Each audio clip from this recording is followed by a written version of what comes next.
Absolutely. Except we're kind of starting the story part way in because it seems to me that we were representing a political party and potentially a second one. So I think that whole process is something, again, if I, and I am one of your constituents here, right, in Vernon-Lumby, and I need to have a real good feeling. Now, in all fairness, and again, full disclosure, I believe that the independent candidate model is something we have to return to in Canada.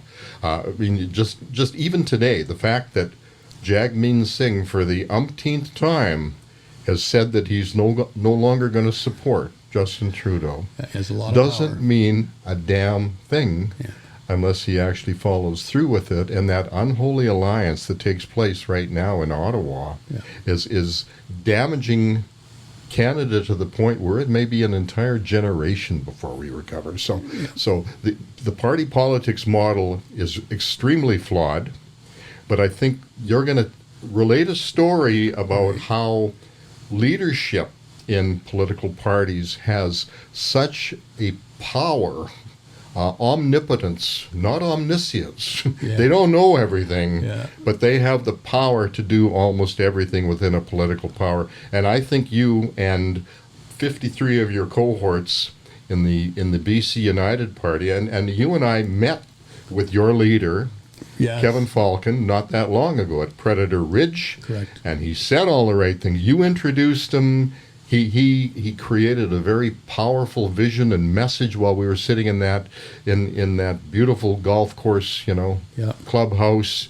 I asked him some tough questions at the end of it, and he provided me with pretty good answers. And then a few weeks later, mysteriously, I saw it coming.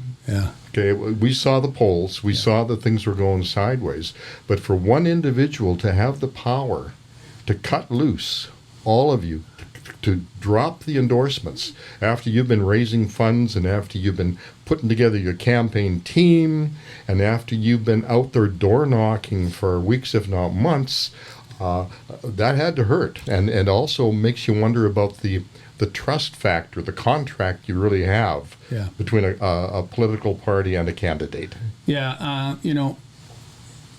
It's funny because at 58 years old, I once again got taught that I'm still naive.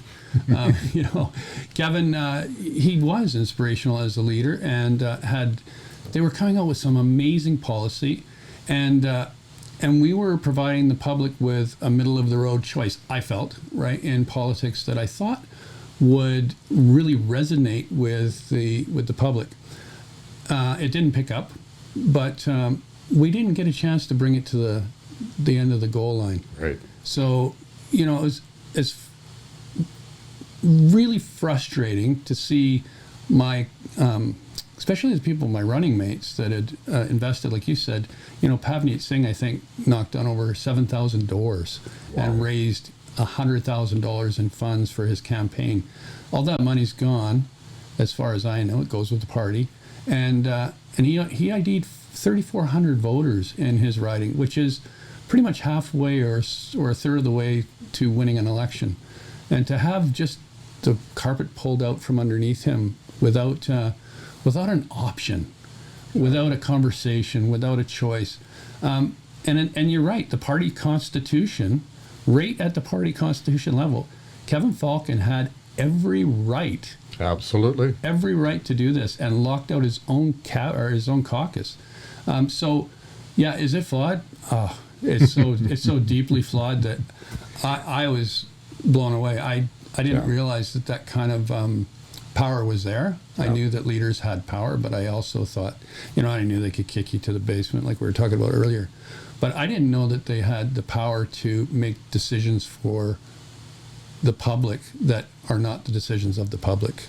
Being a public servant for 15 years as the mayor, the chair of the regional district, even on the Columbia Regional Shuswap Hospital District as the chair there and as a participant, always for me it was about what do people want. And it's funny because you can maybe edit this out later if you want, but I always said to residents, you can call me an asshole if you want, but you got to at least tell me why.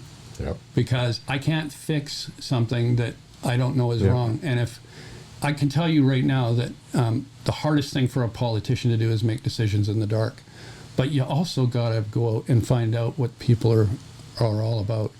So that ultimate power lying with one person at the top is it's a challenge. Yes. Well, and there's a corollary to that too. I mean, you don't fix it if it ain't broke. Yeah. But if it is broke, Yeah, you have to acknowledge the fact that it's broke so you can fix it. Get busy right? fixing it. Yeah, get busy fixing it. Yeah.